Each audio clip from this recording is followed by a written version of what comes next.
The Apollo University, University of Leicester. 35 lakhs fees for 3-year BTech CSE UK.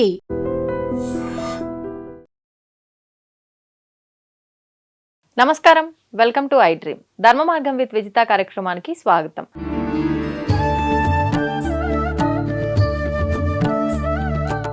ప్రస్తుతం మనతో పాటు ఉన్నారు ప్రముఖ ఆధ్యాత్మికవేత్త, హనుమత్ మరియు శ్రీ విద్యా ఉపాసకులు బ్రహ్మశ్రీ డాక్టర్ శివయోగి సిస్లా జయశంకర్ గారు. ఇప్పుడు వారితో మాట్లాడి మరిన్ని విషయాలు తెలుసుకుందాం. నమస్కారం గురుగారు. గురుగారు, కష్టాలు అనేవి ప్రతి ఒక్కరికి ఉంటాయి, కానీ ఎవరికి వాళ్ళు కష్టాలు నాకే ఉన్నాయి అని చెప్పి, అంటే నా స్థానంలో నువ్వు ఉంటే నీకు అర్థమవుతుంది, నీకేం తెలుస్తుందిలే అన్నట్టుగా ప్రతి ఒక్కరికి కూడా మాట్లాడుతూనే ఉంటాం. అంటే కష్టాలు సహజమైనప్పటికీ ఆ తట్టుకునే శక్తి లేకే ఇలాంటి మాటలు మాట్లాడుతూ ఉంటామని చెప్పి అనిపిస్తూ ఉంటుంది. కానీ ఎంతకాలం అని ఏ కష్టాలు అనుభవిస్తాము? ఏదో రకంగా ఇంట్లో ఎంతమంది ఉంటే అంతమందికి ఏదో ఒకటి ఆరోగ్యపరంగా కానివ్వండి, లేదు ఏదైనా కావాల్సింది కొనుక్కోవాలి ఇంట్లోకి అన్నా కూడా దానికి తగ్గ ధనం లేక కానివ్వండి, రకరకాల ఇబ్బందులు కష్టాలు ఉంటాయి. వీటి నుంచి బయటపడాలంటే ఏదైనా విధానం ఉంటే తెలియజేయండి గురుగారు. తప్పకుండా అమ్మా. చాలా మంది కష్టాలు అనేవి రకరకాలుగా ఉంటాయి. కొంతమంది జాతకాలు నమ్ముతారు, కొంతమంది నమ్మరు. అవును. ఏదైనా సరే గ్రహస్థితిని బట్టి మన జీవితం నడుస్తూ ఉంటుంది. గత జన్మ కర్మ ఫలానుసారంగా మనకి ఈ జీవితం నడుస్తూ ఉంటుంది. ఏదైనా సరే కర్మని మనం అనుభవించక తప్పదు. అవునండి. కాకపోతే ఒక్కొక్కసారి ఏమవుతుందంటే, ఇంట్లో ఉన్న వాళ్ళందరికీ ఒకే రకమైన దశలు జరుగుతుంటే అందరూ కూడా ఇబ్బందులు పడుతూ ఉంటారు. ఒకళ్ళు ఆరోగ్యంతో ఇబ్బంది పడుతుంటారు, ఇంకోళ్ళు ఇంటి యజమానేమో ఆర్థికంగా ఇబ్బంది పడుతుంటాడు, సంపాదించింది సరిపోక. రకరకాల పరిస్థితులు ఒక్కొక్క ఇంట్లో ఒక్కొక్క రకం. కొన్నిసార్లు అన్ని బాగున్న పరిస్థితులు, అందరూ బాగున్నా మనకే మానసికంగా ఏదో తెలియని ఒక తెలియని ఇబ్బందులు ఉంటాయి. ఇది ఇంటింటి రామాయణం అంటే ఇదే. ఒక్కొక్క ఇంటికి ఒక్కొక్క చరిత్ర ఉంటుంది. అవును గురుగారు. అయితే ఏంటంటే, ఏదైనా సరే భగవంతుడిని నమ్మితే, భగవంతుడి పాదాలను ఆశ్రయిస్తే ఎటువంటి కష్టం నుంచి అయినా మనం ఆ కష్టాన్ని దాటుకొని ముందుకెళ్ళగలుగుతాం. కష్టాలన్నీ మాయమైపోతాయని కాదు, కష్టాలని తట్టుకునే శక్తి మనకి ఇస్తాడు. కష్టాలు అనేవి కామన్, ఎవరైనా అనుభవించాల్సిందే. ఎవరికి ఒక్కోళ్ళకి ఒక్కో రకమైన కష్టం ఉంటుంది. అయితే ప్రతి వాళ్ళు ఏమనుకుంటారంటే, ఎవరికి లేని కష్టాలు నాకే ఉన్నాయనుకుంటారు. ఇది ఒక యాటిట్యూడ్ అనమాట. నిజమే. ఏంటి దీనికి గాను ఒక బ్రిటిష్ లండన్లో ఒక సెమినార్ జరిగింది. అంటే మనస్తత్వ శాస్త్రవేత్తల సెమినార్లో ఎవరికి వాడు నాకే కష్టాలు ఎక్కువ ఉన్నాయి అనుకుంటారు.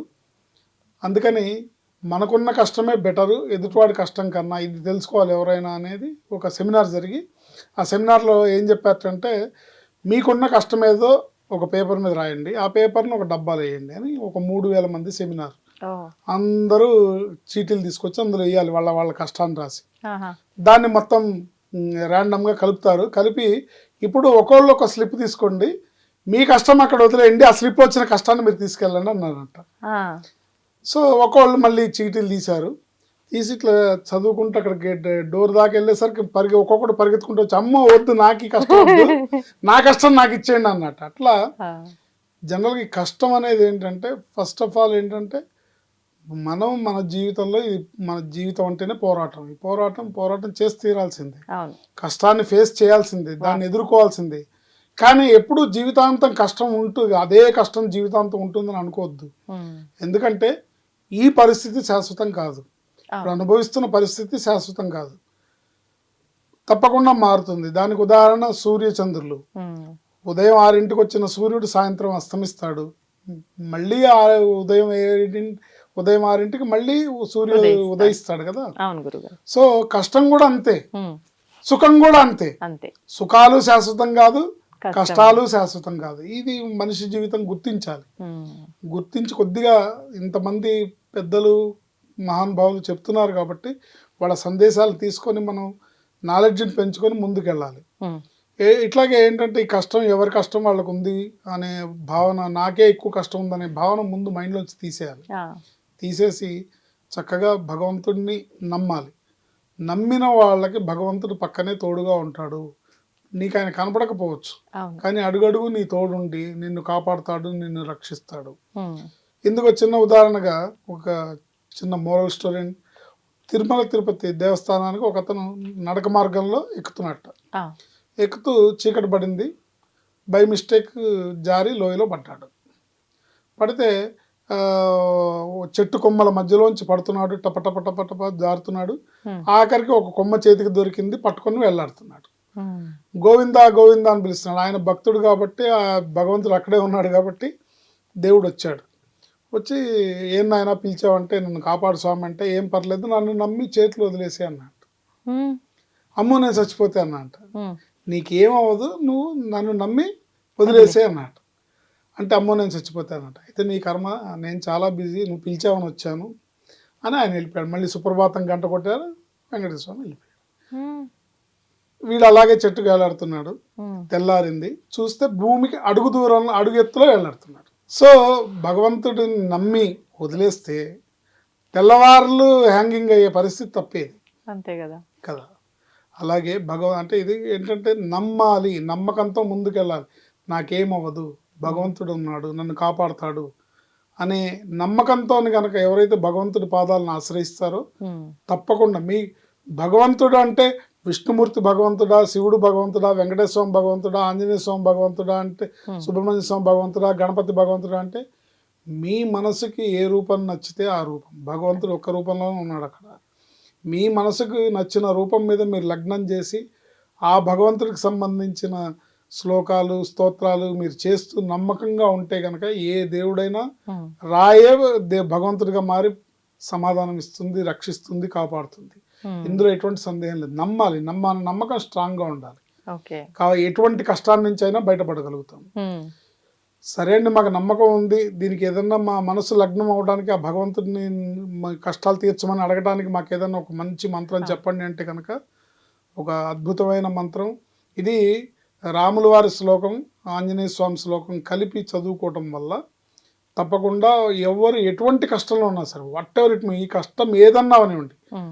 మీ కష్టం 100 టన్నులున్నా, మీ కష్టం 1000 టన్నులున్నా Hmm. అది పటాపంచలైపోతుందని చెప్పడంలో ఎటువంటి సందేహం లేదు.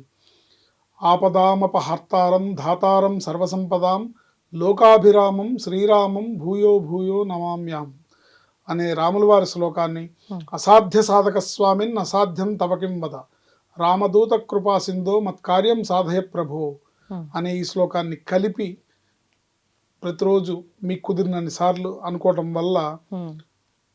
ఆంజనేయ స్వామి తప్పకుండా మిమ్మల్ని మీ కష్టాల నుంచి బయటపడేస్తాడు. రెండు కలపడం ఎందుకని గురుగారు? అంటే రాముల వారి పేరు చెప్తే ఆయన తొందరగా కదులుతాడు. Oh. అంటే ఆంజనేయ స్వామికి రెండే పనులు ఉన్నాయి. ఒకటి ఆ రామభక్తుల్ని కాపాడడం, రెండు తన భక్తుల్ని కాపాడడం. Hmm. సో తన భక్తుల కన్నా ముందుగా ఆయన తొందరగా రియాక్ట్ అయ్యేదంటే ఎక్కడ రామనామం వినపడితే అక్కడ తొందరగా రియాక్ట్ అవుతాడు. కాబట్టి మీ కష్టాల తీవ్రతను బట్టి మీరు ఈ రెండు కలిపి కనుక చదివితే ఎటువంటి కష్టం నుంచి అయినా బయటపడతారు. రోజు కనీసం 21 సార్లు పఠిస్తే Hmm. తప్పకుండా ఎటువంటి ఈ శ్లోకాలు రెండు కూడా ఇవాళ నేను కొత్తగా చెప్తున్నవి ఏం కాదు, అందరికి తెలిసినవే, అందరికి ప్రజల్లో అందరికి విదితమైన శ్లోకాలే. కానీ దాని మహిమను అనుభవించిన వాడిని కాబట్టి నేను చెప్తున్నాను. Hmm. ఆపదామపహర్తారం ధాతారం సర్వసంపదాం లోకాభిరామం శ్రీరామం భూయో భూయో నమామ్యాహం అసాధ్య సాధక స్వామిన్ అసాధ్యం తవకిం వద రామదూత కృపా సింధో మత్కార్యం సాధయ ప్రభు. అసాధ్య సాధక స్వామిని, అసాధ్యాల్ని సాధించే ఓ ప్రభువా, ఓ ఆంజనేయ స్వామి, Hmm. అసాధ్యం తవకిం వద, నీకు అసాధ్యం అన్నదే లేదు. Hmm. ఓ రామదూత, ఓ అపార కరుణామయుడ, ఓ కృపా సింధు, Hmm. మత్కార్యం సాధయ ప్రభు, నా పని చేసి పెట్టు, Ah. నన్ను రక్షించు, నన్ను కాపాడని నమ్మకంతో ఎవరైతే వేడుకుంటారో మీ కష్టం ఏదైనా సరే, name it what ever it may be, ఎటువంటి కష్టం నుంచి అయినా బయటపడి తప్పకుండా మీరు విజయాన్ని సాధిస్తారు. మీ కష్టాల్లోంచి మీరు బయటపడతారు. Hmm. తప్పకుండా సుఖాల దారిలో పయనిస్తారు. అదృష్టం మీ వెంటే ఉంటుంది, భగవంతుడు మీ వెంటే ఉంటాడని చెప్పడంలో ఇంత కూడా సందేహం లేదు. గురుగారు నోరు తిరిగినప్పుడు బయటికి చెప్పడం కన్నా కొంచెం లోపల చెప్పుకుంటే అది మనం తప్పు పలికిన తప్పు లేదంటారు, వాస్తవమా? అంటే ఇప్పుడు నోరు తిరగదు, నాకు తప్పులు వస్తాయేమో అంటే అసలు శ్రీరామ అనే 3 అక్షరాలకు ఉన్న మహిమ దేనికి లేదు. అలా అనుకున్నా. శ్రీరామ అంటే నమ్మకం కుదరదండి, సింపుల్ గా ఉంటుంది కదా. శ్రీరామ అనే చిన్నప్పటి నుంచి ఇక్కడ అన్ని చోట్ల చూస్తున్నారు వింటూ కదా. ఉంటా, అవును. సో ఇది మాకు తెలుసు అనుకుంటారు, కానీ దాని మహిమ అపారమైనది. శ్రీరామ అనేది మహామంత్రం ఆ, ఏంటి, శ్రీరామ జయమంత్రం అంటారు దాన్ని. ఆ, శ్రీరామ శ్రీరామ శ్రీరామ. ఇప్పుడు ఆంజనేయ స్వామికి అంత శక్తి ఎక్కడి నుంచి వచ్చింది? ఉమ్, రామ్ రామ్ రామ్ రామ్. కొన్ని లక్షల కోట్ల కోట్ల కోట్ల కోట్ల యుగాల నుంచి ఆయన ఆ జపాన్ని చేసి చేసి ఆయన జ్యోతిర్మయ స్వరూపుడుగా మారిపోయి అవును. ఇంతమంది కష్టాలు తీరుస్తున్నాడు. ఆంజనేయ స్వామి ఇప్పటికీ చిరంజీవి, ఇప్పటికీ ఆయన ఉనికి ఉంది, అనేక చోట్ల ఆయన బయటపడుతుంది.